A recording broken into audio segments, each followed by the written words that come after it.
Fighting Blindness Canada's Viewpoint is an education series that brings you the latest in vision research presented by health experts from across Canada. The session you're about to watch is a recording. To learn more about the research we fund and upcoming programs and events, please visit our website at fightingblindness.ca. Viewpoint is proudly presented by Bayer and supported by Abbvie, Apellis, Astellas, Beacon Therapeutics, Biogen, Johnson & Johnson, Novartis, and Roche. Thank you for watching. We hope you enjoy this session and share your thoughts with us in the comment section below. Welcome, and thank you for joining us for Viewpoint. My name is Morgan Ineson, and I'm the Senior Manager of Education at Fighting Blindness Canada. Before we begin, I would like to acknowledge that in Toronto, we are on the traditional territory of the Haudenosaunee and the Mississaugas of the Credit First Nation. This land is also part of the Dish with One Spoon territory, a treaty between the Haudenosaunee Confederacy, the Anishinaabe, and allied nations. As we have community members who tune in from across Canada, we also want to acknowledge the ancestral and unceded territory of all the Inuit, Métis, and First Nations people for whom this land is home. I'd like to thank our 2024 sponsors who have made this program possible. A big thank you goes out to our national presenting partner, Bayer, and our national partners, Abbvie, Apellis, Astellas, Beacon Therapeutics, Biogen, Johnson & Johnson, Novartis, and Roche. The end of 2024 marks our 5th year of doing Viewpoint webinars, and we're so pleased to be able to share this special pre-recorded session with you today. We're going to share some of the exciting research and education updates from this past year. Because we're pre-recorded, we're not able to take your questions live, but if you do have questions, I encourage you to write to us at education@fightingblindness.ca, and we will reach out to you with an answer. So if you're a regular Viewpoint attendee, my partner for today's session needs no introduction. A big welcome to Fighting Blindness Canada's Director of Research and Mission Programs, Dr. Larissa Moniz. Thank you so much for joining me today, Larissa. I'm excited to chat. Me too. I always love this session. So 2024 was actually a really big year for Fighting Blindness Canada and for the vision loss community. Can you talk us through some of the milestones? Absolutely. I would say one of the biggest sort of national milestones, and again, many people in our community will have heard us talking about this over the past few years, and especially in the last couple of months, was Bill C-284, which was calling for the development of a national strategy for eye care. And so this bill was approved by the House of Commons, it was approved by the Senate, and it received royal assent on November 7th of 2024. So this was a really exciting moment, and it marks, I think, a really significant advancement in Canada's commitment to eye health and vision care. And the goal is really to improve eye care, access to new treatments, better awareness and prevention of eye diseases, and of course, access to rehabilitation services, all of which we believe is underpinned by a bigger investment in research. So that's sort of what we're looking for out of this future strategy. What the bill did is it requires the government to develop a national strategy. So they now have 18 months to develop and approve a strategy. And Fighting Blindness Canada, we've been working with other Canadian vision partners over the past few years. So we've been working with organizations like Canadian Council of the Blind and CNIB and some of the healthcare professional organizations as well, all working together to try to sort of share our voice about why a national eye care strategy is important. And what we're really hopeful for is that we're going to continue to advocate together and continue to ensure that the needs of the vision loss community and eye health community are heard in the next couple of years. So sort of we'll keep dating you on how things are going, tell you ways that you can share your voice as well. And yeah, we'll sort of keep our fingers crossed that the strategy, once it's approved, really can bring some good attention and change to eye health care in Canada. Morgan, you're on mute. That's so fantastic. And I'm really love the partnership that's been happening with the other organizations in the space so that we can all bring our voices together and make sure the community is involved in what happens next. It's really exciting. It really is. So can you tell us a little bit about, we had a pretty big milestone at FBC as well this year. Can you talk a little bit about that? Yeah, 2024 was Fighting Blindness Canada's 50th anniversary. So The organization was started in 1974 as a Retinitis Pigmentosa Foundation. And since then, it's really grown and expanded, both in terms of the number of people it touches and who are involved, as well as the sort of mission and mandate, which has expanded to IRDs, AMD, and much broader than that to other eye diseases. So I thought the 50th anniversary, to me, it just was such a wonderful time to celebrate the people who have got us to where we have got to today. That includes the founders, the volunteers, the donors, the supporters, all of our community members, and of course, all of the researchers as well. And sort of look back at what they have discovered over the past 50 years, where we are today, but also starting to look to the future as well. Where do we want to go? How much more there is to do?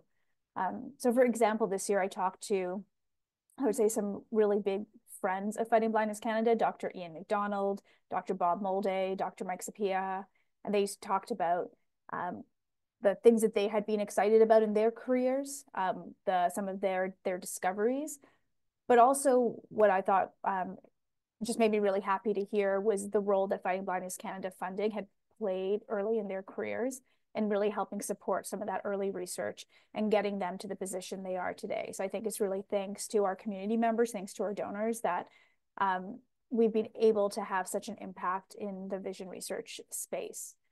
And last year, I mean, it wasn't because of the 50th anniversary, but I think talking about impact, we had some really exciting news as well, which I think really shows the impact of Fighting Blindness Canada's funding of vision research, where funding research at all levels is really important, whether it is basic science, whether it's translational or clinical, or whether it's research into clinical care or vision rehabilitation services. It's all part of like a continuum.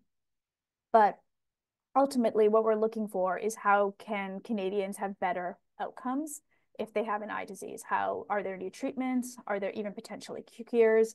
Are there ways that you can have better vision rehabilitation? So it takes a really long time to get from some of the discovery science all the way to a treatment that is in the clinic. And this year we had examples of 2 Fighting Blindness Canada funded researchers whose work had moved, sort of made that jump from the lab into the clinic. So one of those was Dr. David Gam, who, along with his research partner, Dr. William Beltran, got funding through a funding program called Restore Vision 2020. And the purpose of their project was to develop a stem cell therapy for advanced retinitis pigmentosa. So essentially, he's trying to replace photoreceptor cells that have been lost when you're at a late stage of retinitis pigmentosa or other inherited retinal disease and try to restore some vision. So the funding started in about 2018, and over the past few years, it's helped Dr. Gam and Dr. Beltran optimize the development of these photoreceptor cells from stem cells, test how the cells are delivered into the eye in like an animal model. And then Dr. Gam was a co-founder of a company that was sort of taking this work and trying to develop it into a clinically relevant stem cell therapy. And based on the success of the work that he showed in the lab, as well as other work, of course, they licensed the stem cell therapy to a company called Blue Rock, which is a subsidiary of a really large pharmaceutical company, Bayer. And then in 2024, so a few months ago, Blue Rock received approval from the FDA in the US to start a first-in-human clinical trial. So this will be a phase 1 clinical trial with a handful of patients, and is going to be the first, as far as I know, to test a stem cell sort of replacement therapy for advanced inherited retinal disease. And of the first phase will really be about safety, but then if it's successful, further stages we'll look at efficacy. So that's extremely exciting to sort of see how work that had like sort of started in the lab had moved to the clinic in, you know, we always talk about how long research takes, but in a way a relatively short amount of time compared to other areas. And another sort of really exciting one, which was a little bit more recent and actually came when I got a progress report from one of our researchers, was from Dr. Sakdev Sidhu at the University of Waterloo.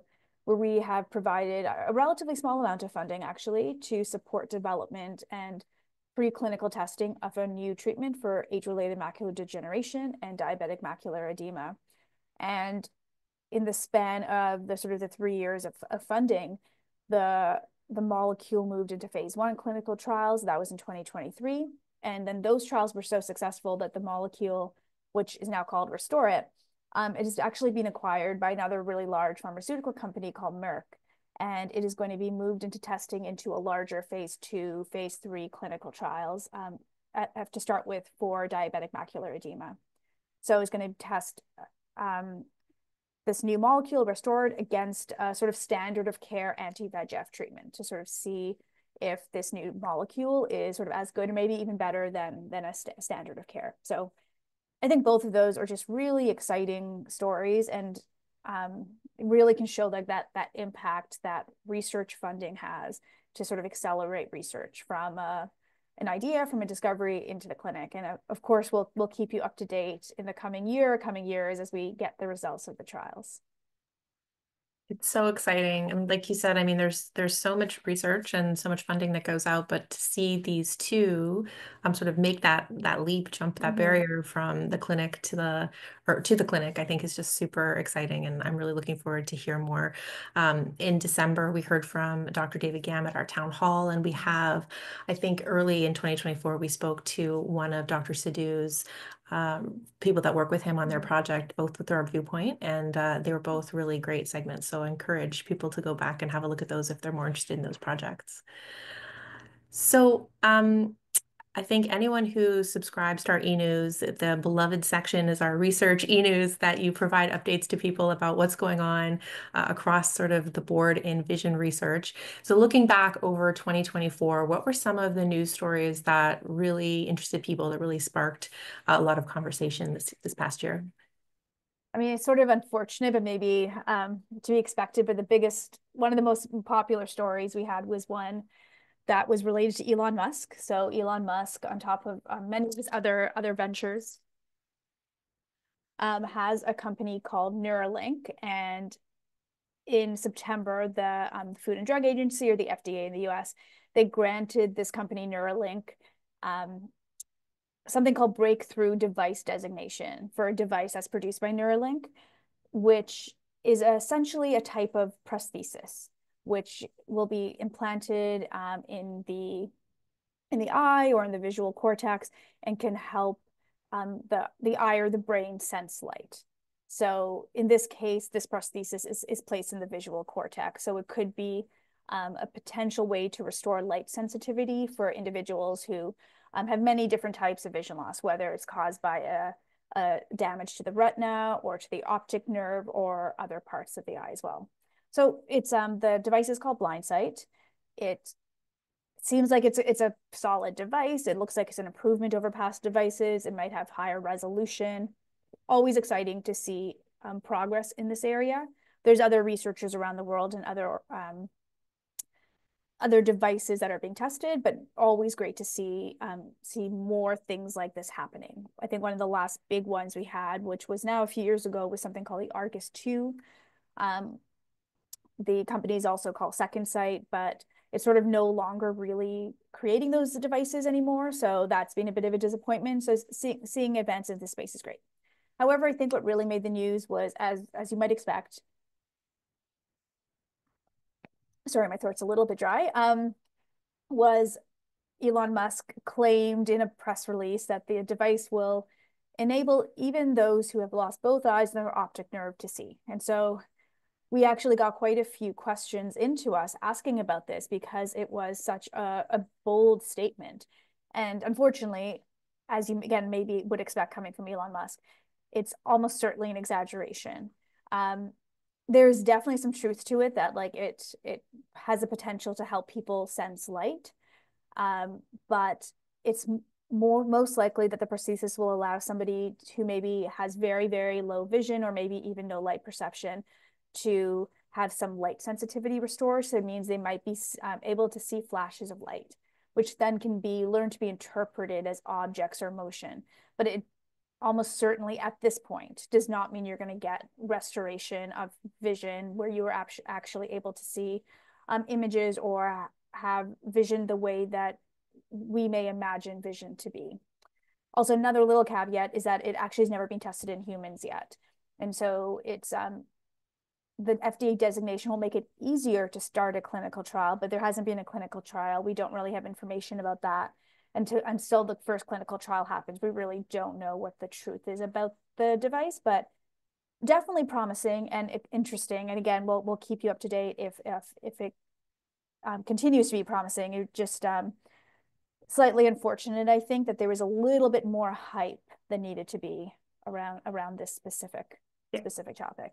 It's unfortunate too, because I feel like that almost makes any progress that they do have seem less, right? Because they've set up an expectation that this is going to do something that it actually is not going to do. And I think that we often get a lot of questions about retinal prosthesis, a word I can never say properly, even back to the Argus as well, that again, like, I think the very important distinction is this is light sensitivity, not quote unquote vision as we think of it, seeing faces, reading a book. It is about, again, sort of being able to identify potentially objects. And that comes also with training. It's not just like a switch that they turn on and off. It involves a lot of work on the part of the person who gets that implant to be able to interpret what those signals actually mean.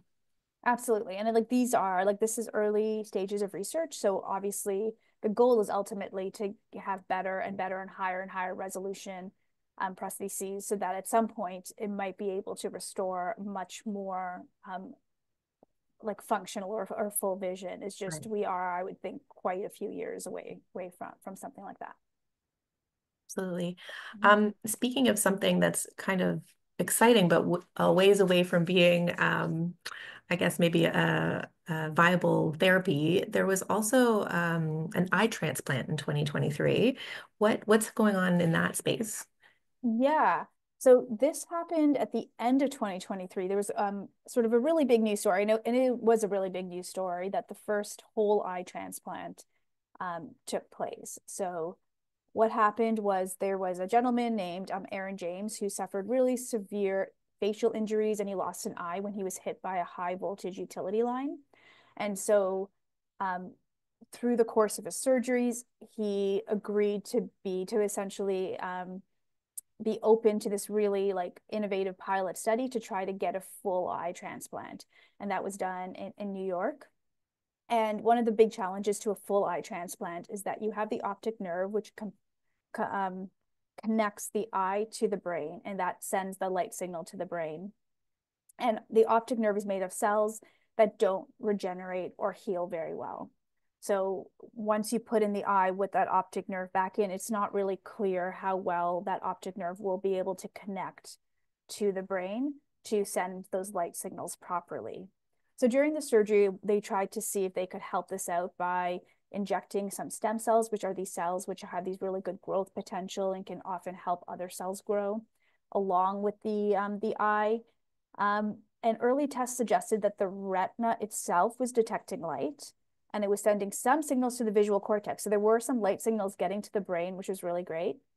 However, at the time, so at the early stages, there wasn't really any evidence that Mr. James could see out of the eye.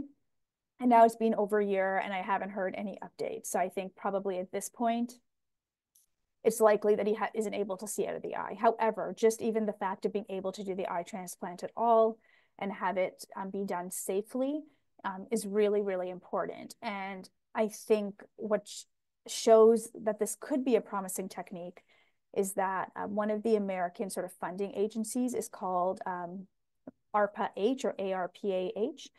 They actually just recently announced $125 million in funding to 4 different research groups, all towards advancing whole eye transplantation. So really trying to put a lot of money behind this one idea in a very focused way to try to see if they can move this sort of process forward to being more viable. So I think it's a very interesting, a very, very interesting space. And I think we'll learn a lot more in the next few years as this research gets underway. Yeah. So we talked a lot about sort of the research programs and what's happening in the research news. But I wonder for you, Morgan, what have been some of the highlights for you over 2024? Yeah, it's been such a wonderful year. Looking back, we've had some really fantastic live events in the past year, really seen a lot of people coming back out to live events, after the pandemic, which has been such a wonderful experience to reconnect with so many members of our community. We've also started live streaming our like in-person events so that no matter where people are in the country, they can tune in live and sort of be a part of that experience, which is really, really great. And of course, I'm biased. I love all the sessions that we do in a year.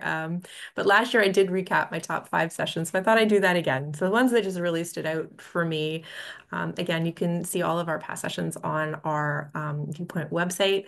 All of these can be found on our YouTube channel.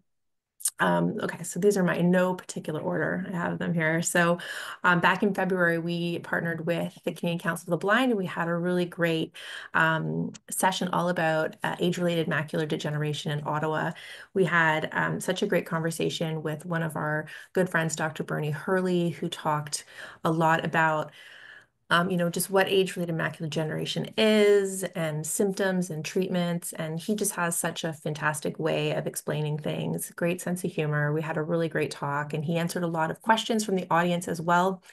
And then that session was rounded out by a panel of 3 women who are living with AMD with a variety of different experiences. So one of the women have dry AMD, 2 have wet. They're all at different stages in their journey. And I just thought it was a really moving panel talking about what it's like to live with AMD. Then, of course, our Young Leaders program, we had a really great year as well. And back in June, we did a virtual workshop where we had a panel about sports and movement and mental health. We had a really great group of athletes on that panel, and it was just something we haven't really talked a lot about before. And it was really neat to learn about, one, accessible sport, but also the impact that sport can have on someone's mental health. And so I really enjoyed that one. And then we were in Vancouver back in April, and we had a wonderful panel with 3 people who are living with vision loss about the emotional experience and the importance of connecting with others. That was just a really moving panel, and just some really fantastic stories and great takeaways from that session. And then my last 2 are both very research focused ones, or a bit more science based. And I think they were quite complementary. I'd love to say that was intentional, but I think that's just the way it worked out. And it was really lovely that in Vancouver, we had our keynote with Dr. Paul Yang, who's very well known in the gene therapy space, to talk about gene therapy. And then this past September in Toronto, we met with Dr. Daniel Chung, who talked about gene agnostic therapies. So some of the new therapies that are being developed that would apply to more than one gene. So 2 very sort of complementary sessions, but I think they're both really worthwhile checking out if you're interested. So that was my little top 5 of this year. They can be found on our website and YouTube. I encourage you to check them out.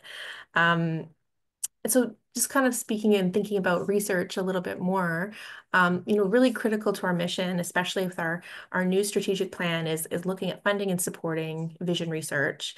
So over the past year, what projects have been funded by FBC?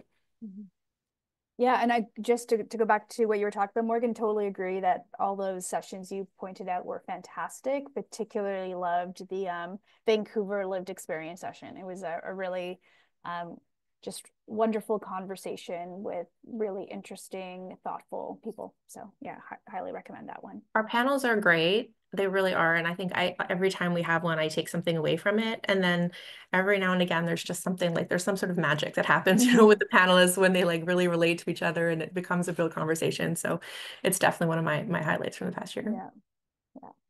Yeah. So in terms of what Fighting Blindness Canada has been focusing on in terms of funding, so this year, at the end of the year, we sort of hit a new milestone of having funded over $42 million in funding in the past 50 years, which is amazing.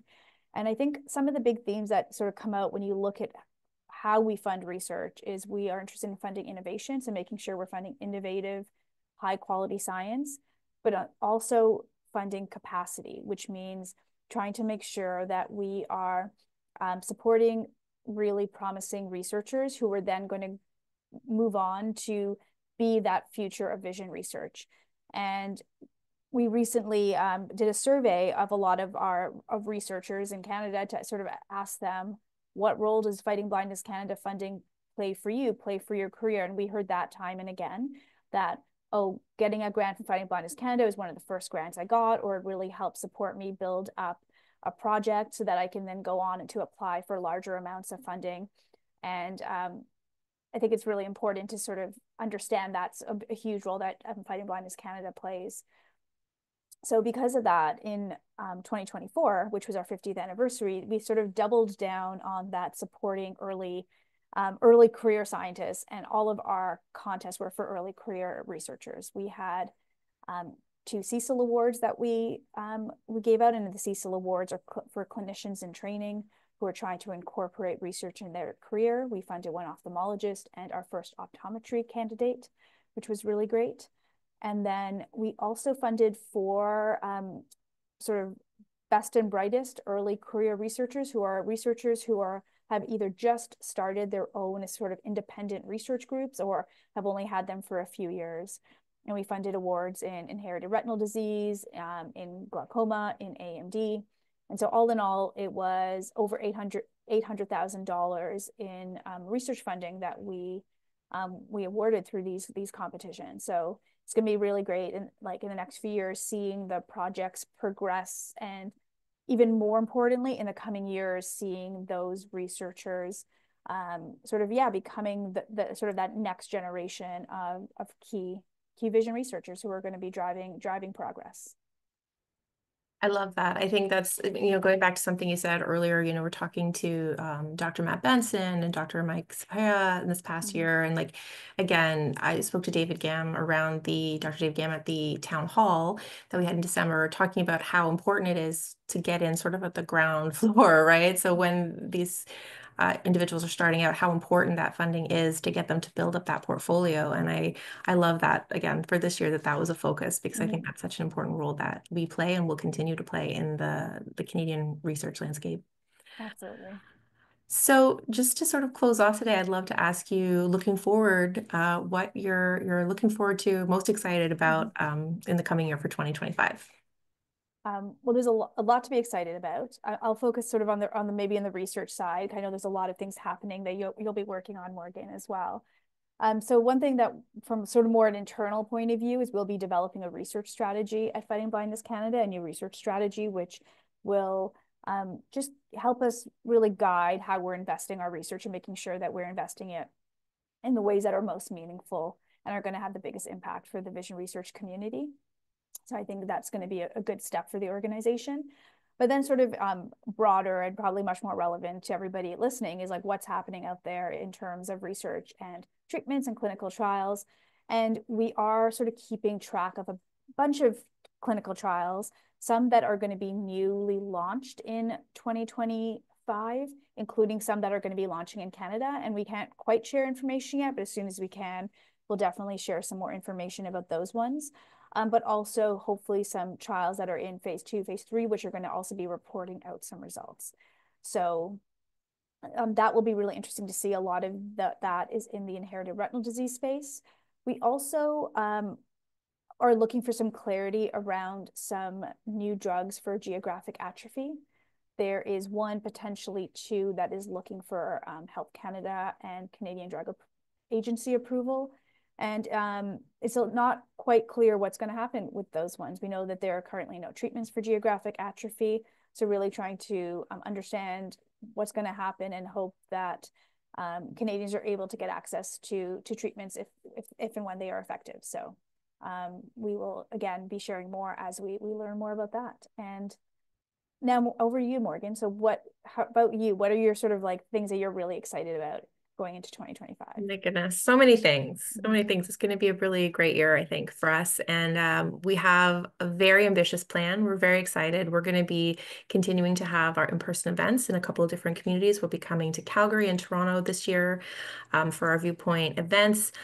We also have a few new initiatives. So we're going to have this past year, we didn't have as many webinars as we've had in the past. So we're going to be getting back to that, having more webinars, AMD, innovative treatments. And we're also going to be starting a series that are focused on sort of specific IRDs. So the topics will be announced very soon for those, and we'll be having a couple of those throughout the year. Again, hopefully that'll become a longer term series where we can really focus on sort of research updates as well as chatting and networking with other people who are living with specific conditions. And then for our AMD crowd, we're going to be starting another new initiative that we're calling Coffee Connections, in which we'll be coming to communities to sort of sit down with smaller groups of people who are living with AMD, potentially newly diagnosed, to learn more about the disease and again, have some sense of connection and be able to ask your questions so we can sort of help you become the best advocates for your healthcare going forward. So I'm really looking forward to that on the Viewpoint front. And then we're also going to be really having some conversations with a lot of our healthcare providers, specifically in ophthalmology at first, to find out how we can serve them as well as their patients and all of our community better. What resources do they need? What can we help provide to really help people through that journey, especially the initial diagnosis, and then if down the line treatment changes or treatments maybe become available, what sort of resources can we provide to people? So a lot of really new, exciting stuff, as well as just continuing to bring a lot of really good, relevant, timely information to Canadians who are affected by blinding eye disease.